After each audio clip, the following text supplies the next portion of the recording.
থাকে এবং আজকের এই অনুষ্ঠানটায় এসে পার্টিসিপেট করে এবং আবার যে পুরনো দিনগুলো ফিরে আসছে, এই যে একটা আশা, এইটাকে শুনে কেমন লাগছে?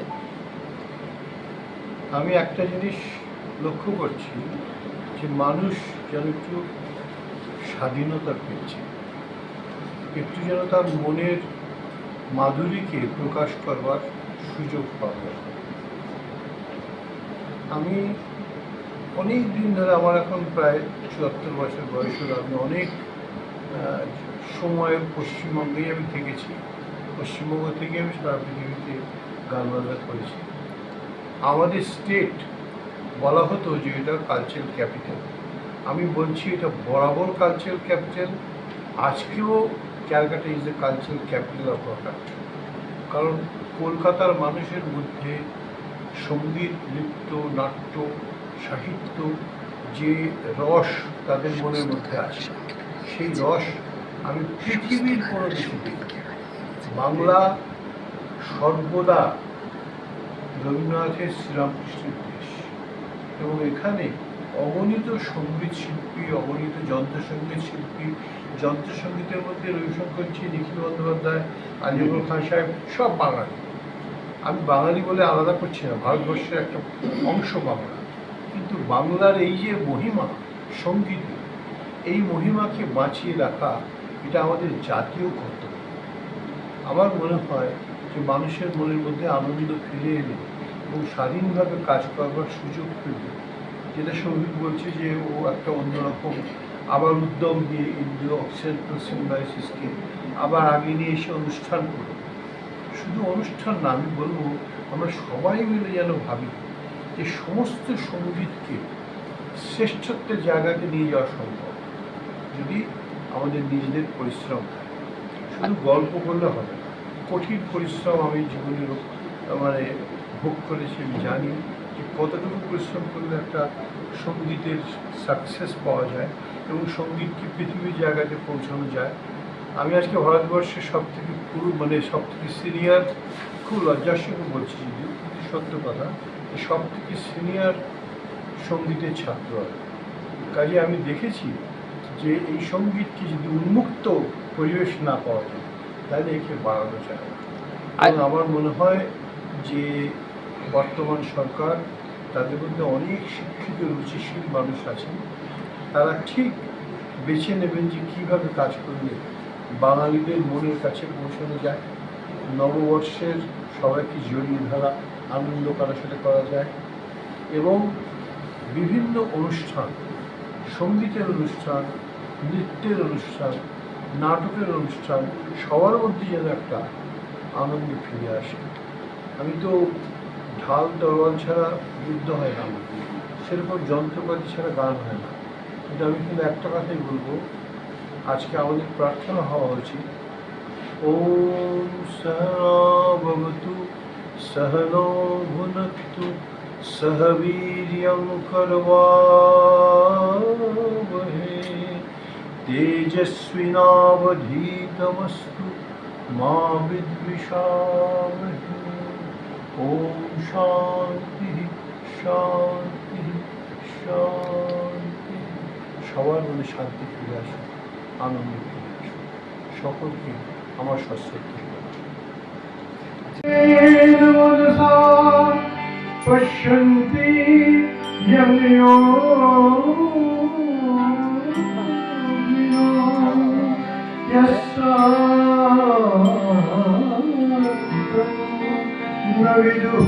সুরাসুরগণাঃ দেবায় তস্मै নমঃ। ওম নাহং তিষ্ঠামি বৈকুণ্ঠে যোগিনাং হৃদয়েন মদ্ভক্তায়ন্তি তত্তিষ্ঠামি নারদ। ওম শান্তি শান্তি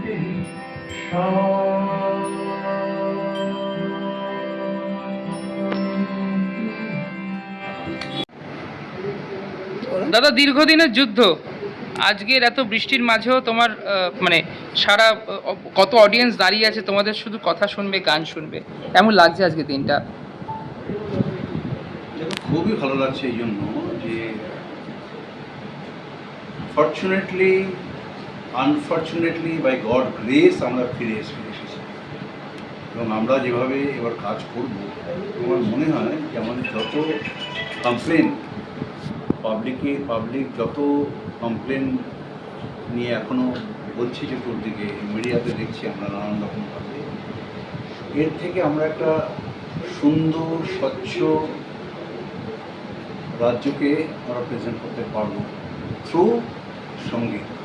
অজয়দা তো বসেই আছেন, এবার অজয়দা বাকি বলবেন, কিন্তু আমার বক্তব্য হচ্ছে যে আপনারা প্লিজ আমাদের সবাইকে স্টেটের সবার সঙ্গে থাকুন। আমাদের সঙ্গীত জগতের অবস্থা খুব খারাপ, খুব ওখান থেকে আমাদের বাঁচাতে হবে, কারণ এই গভর্নমেন্ট আমাদেরকে শেষ করে দিয়েছে। আমি ভাবতে পারছি নিউরোঅক্সিজেন সিম্বায়োসিস থেকে নিয়ে এত বছর কাজ করেছি, এখানে কারা আসেনি, কারা গায়নি, কারা গান বাজনা করেনি, তার সত্ত্বেও আমি বলি যে আমরা 15 বছর কিছু করতে পারিনি।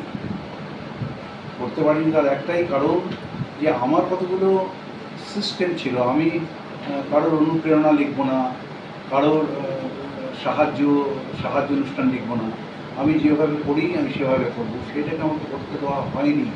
এবং পরবর্তীকালেও মানে তারা কোনো রকম, ওখানে ইন্দ্রনীল সেন ছিল যে আমার অফিসে সকাল থেকে সে বিকেল অবধি বসে থাকতো, সেই ইন্দ্রনীল সেন পর্যন্ত রেকগনাইজ করেনি আমাকে দিনের পর দিন। আমার এখনও মনে আছে, আপনারা জানবেন যে বনশ্রী সেনগুপ্ত, নিশ্চয়ই জানেন, বনশ্রী দিয়ে যখন মারা গেলেন, তো তখন আমার সঙ্গে ইন্দ্রনীলের ফেস টু ফেস দেখা হয়েছিল। সে কিন্তু ভালো করে কথা বলেনি, কিন্তু এই ইন্দ্রনীল আশা ভোসলেকে যখন ওই কি একটা ভূষণ দেওয়া হতো আর কি, এখন হবে না নিশ্চয়ই, ওই ভূষণের সময় আমাকে ফোন করলো যে একটু আশা ভোসলের নাম্বার দেবে। আমি বললাম যে আশা ভোসলের নাম্বারটা আমি দিতে পারবো, আশা ভোসলের সেক্রেটারি যারা কাজকর্ম দেখে তাদের নাম্বার আমি দিতে পারি, তাদের নাম্বার দিয়ে যোগাযোগ করে, মানে এরা এত অপদার্থ যে আমি কোনো আর্টিস্টকে ছোটো করছি না, আমার বন্ধুবান্ধব, আমার জনারের যে সমস্ত আর্টিস্ট তাদেরকে যেভাবে সম্মানিত করেছে সেভাবে আশা ভোসলেকেও সেইভাবে সম্মানিত করছে। লতা মঙ্গেশকরকে যখন আমি এখানে নিয়ে এসেছিলাম, তখন লতা মঙ্গেশকরকে কী করা হয়েছিল, 24 ঘন্টা থেকে অজয়দাকে ইনভাইট করা হয়েছিল যে লতা মঙ্গেশকরকে সম্মান করা হয়েছিল। আর ওখানে আশা ভোসলেকে এক গুচ্ছ ইয়াং ছেলে মেয়ে, বেসুরো বেতালা, যিনি টপমোস্ট, তিনি তো নাম্বার 1 বেসুরো আপনারা জানেন, তো তাদেরকে সামনে রেখে আশাজিকে দেওয়া হচ্ছে। আশা তারপরে আমাকে বলেছিল যেরকম এটা কী আমি জানি না, তো এটা কী করেছে, ওনারা শুরু করছে, আমি যাইও নি সেখানে। আমাকে তারপরে আশাজি সমস্ত কিছু নিয়ে, আমি যেহেতু বিজেপি করি আমাকে ইনভাইট পর্যন্ত করা হয়, বুঝতে পারছেন? এত রকমভাবে আমরা ডিপ্রাইভড এই গভর্নমেন্টের থেকে। আমি জানি শুভেন্দু অধিকারী আমার ভীষণ ভালো বন্ধু, খুব ভালো বন্ধু, এবং আমি একসময়ের সঙ্গে যোগাযোগ থাকতাম যখন ও টিএমসিতে ছিল। টিএমসি আমার মনে হয়, if I am not wrong, তো তখন বোধ হয় ট্রান্সপোর্ট মিনিস্টার ছিল। ওই সময় শুভেন্দুর সঙ্গে আমার খুব বন্ধুত্ব, এবং অগ্নিমিত্রা আমার বহুদিনের বন্ধু, এবং অগ্নিমিত্রা আর আমি একসঙ্গে বিজেপিতে জয়েন করেছি। তো আমার একটাই, পাবলিকের জন্য বলুন, যে সমস্ত দর্শক দেখছেন তাদের উদ্দেশ্যে একটাই কথা, যে সবাই মিলে আসুন, আমরা সুন্দর স্বচ্ছ, আমাদের সেই ছোটোবেলায় যে কলকাতা ছিল না, সেই কলকাতাকে আমরা ভীষণ মিস করি। বিশ্বাস করুন, আমার বাচ্চারা পেল না এই কলকাতা। কী কলকাতা ছিল, আমাদের হয়তো ভালো করে খাওয়া জুটতো না, আমরা হয়তো স্ট্রাগল করতাম, আমরা হয়তো কষ্ট করতাম, কিন্তু আমরা এত আনন্দে থাকতাম। এই দুর্গাপুজো আসলে হঠাৎ দুর্গাপুজো একটা 4 দিনের দুর্গাপুজো, 5 দিনের দুর্গাপুজোটা 12 দিন 13 দিনের দুর্গাপুজো হয়ে গেল। কালী পুজোটা 7 দিন 8 দিনের কালী পুজো। অন্যান্য খালি যে সমস্ত ভালো অর্গানাইজেশনগুলো আছে। মিডিয়া কোথায় গেল? শ্রী শোভিত দাশগুপ্ত দিদিকে বরণ করে নিচ্ছেন।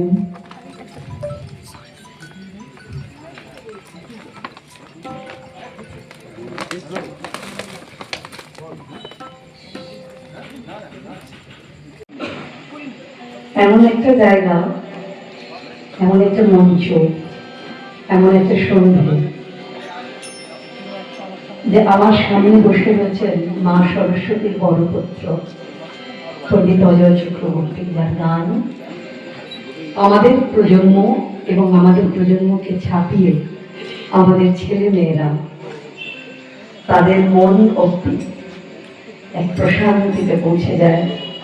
আমার পাশে রয়েছে সৌভিকদা, আমার পাশে রয়েছে অনলদা, অনল চ্যাটার্জি, পণ্ডিতজির সুযোগ্য ছাত্র এবং আমার প্রতিবেশী।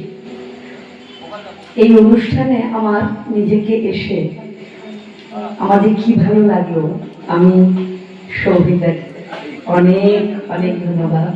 মানে একটা অন্যরকম সন্ধ্যা, একটা অন্যরকম যাপন।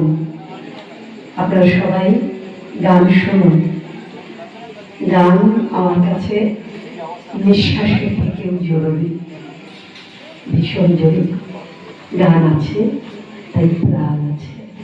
সবাই ভালো থাকবেন। আমি জানি না সবার একটা কোথাও একটা সুর নিচ্ছি, যাদবপুর হোক, আমাদের আনোয়ার মানে কালীগঞ্জ হোক, ওদিকে আমাদের বেহাল হোক, সবার না কোথাও একটা সুর, অদ্ভুত একটা সুর নিচ্ছে। এটা একটা অদ্ভুত ব্যাপার না, মানে একটা সাংঘাতিক পজিটিভ ভাইব ছড়িয়ে পড়ছে সারা শহরে। আমরা ঈশ্বর জানি আমরা বদলিং ভগবান, আমরা তো পরিশ্রম করতে পারি বা আগে দেখতে হবে। আর বিয়ের একটা সময় তো চাচা পাপিয়া দিয়েও আসবে যে কোনো মুহূর্তে। তো কথা আমি দেখলাম যে লাইভ চলছে, তো আমি এত আনন্দ পেয়েছি আজকে আপনার সাথে, এত বিজি আপনার এই সময়টা এখন জানি না, তবু তো আসতেই হবে। কখনো কখনো কেউ কেউ ডাকলে তো আসতে হয়, একদম আসতেই হয়। ঈশ্বরের আশীর্বাদ আমার উপরে।